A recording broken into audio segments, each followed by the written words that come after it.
તો ગાઈસ કેમ છો બધા? મજામાં? ગુડ મોર્નિંગ, નમસ્કાર, સુપ્રભાત બધાને. તો આજે બ્લોગ અહીંયાથી ચાલુ કરું છું કેમ કે સવારમાં મતલબ કાલનો બ્લોગ તો જોયો હશે તમે. તો રાત્રે ઊંઘવામાં બહુ લેટ થઈ ગયું હતું કેમ કે ભણતો હતો તો 5:30 તો ઊંઘ્યો છું અને પછી 6:30 પાછો ઉઠ્યો છું. તો એટલે બહુ વધારે લેટ થઈ ગયું છે ઊંઘવામાં અને ઉઠવામાં. એટલે હવે અત્યારે શું કહેવાય, શૂટ હવે કરું છું કેમ કે સવારમાં કોલેજ આવવામાં બી બહુ જલ્દી થઈ ગઈ. એટલે તો હવે અત્યારે શૂટ કરું છું. મયુર અને જે બંને સાથે જ છે, એમની બી એક્ઝામ પતી છે. મયુરની બર્થડે છે આજે. Thank you. પણ પાર્ટી નહીં આપતો એમને કેમ કે એક્ઝામ ચાલે. એક્ઝામ મળી ગયો એને. તો બીજું કંઈ નહીં ગાઈઝ, હવે આ બંનેને અહીંયા ડ્રોપ કરીએ પછી ઘરે જઈએ. અને પેપર 3નું કેવું ગયું? મારું તો ગજબ ગયું, મતલબ એક્સપેક્ટ કર્યું તો એનાથી બહુ સારું ગયું ભાઈ. મારું તો સારું ગયું, બસ ઠીકઠાક ગયું.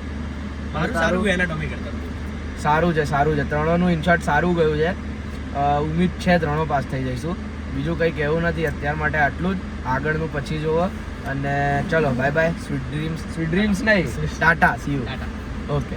રસ્તામાં હમણાં લેન્સકાર્ટ આવી ગયો. અહીંયા આપણા ચશ્મા આવી ગયા છે કે નહીં આવ્યા પૂછી લઈએ ફટાફટ, અને પછી ઘર ભેગા થઈ આવી ગયો.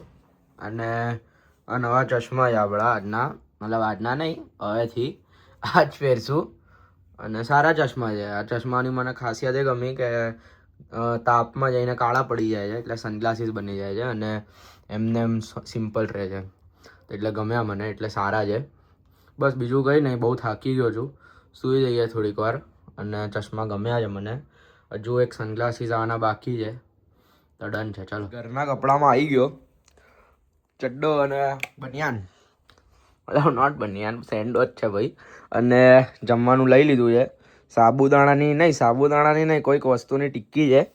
ખબર નહીં શેની ટિક્કી કહેવાય, મને યાદ નહીં આવતું હમણાં નામ. કદાચ મેથીના વડા કહેવાય. હા, મેથીના વડા જ કહેવાય. અને પુલાવ અને કઢી બનાવી હતી. શાક બી હતું અને ભાખરી બી હતી. એ બંને ખાવાની મને ઈચ્છા નથી. જરૂરત તો હતી પણ ઈચ્છા નથી. તો એટલે પછી પુલાવમાં જ કઢી નાખી દીધી અને સાથે આ વડા લેતો આવ્યો.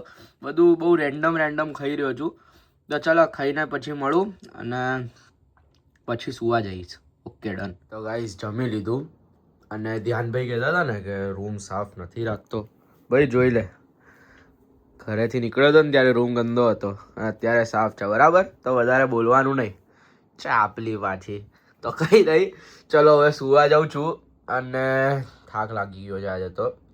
સૂઈને પછી ઉઠીશું. પછી બાયોકેમ એક છેલ્લું પેપર બાકી છે, એનું થોડુંક વાંચીશું. જ્યાં વિચારીએ શું કરવું છે. હમણાં માટે તો આટલું જ. અને બીજું પછી ઉઠીને જોઈએ. Okay, done. તો ગુડ મોર્નિંગ ગાઈસ, કેમ છો બધા? મજામાં? મતલબ હમણાં ઉઠ્યો હું પાછો, એટલે ગુડ મોર્નિંગ હમણાં કરી રહ્યો છું. પહેલાં તો સવારમાં કર્યું જ ને, પણ હમણાં ઉઠ્યો છું. અને હવે તૈયાર થયો છું. જમી લીધું. જમીને પછી હવે તૈયાર થયો છું થોડુંક વોક કરવા જવા માટે. તો આવું આઉટફિટ છે. ઉપર એકદમ આમ ઠંડી લાગે એવું, ને નીચે શોર્ટ્સ બદલી લો એવું વિચારું છું કેમ કે ઠંડી બહુ વધારે વધી ગઈ છે. ઓછી ઠંડી નથી બહાર.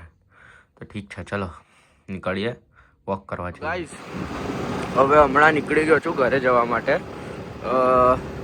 વાર એક જ છે કે તો બહુ વધારે ઠંડી છે એટલે આવો તૈયાર થયો છું.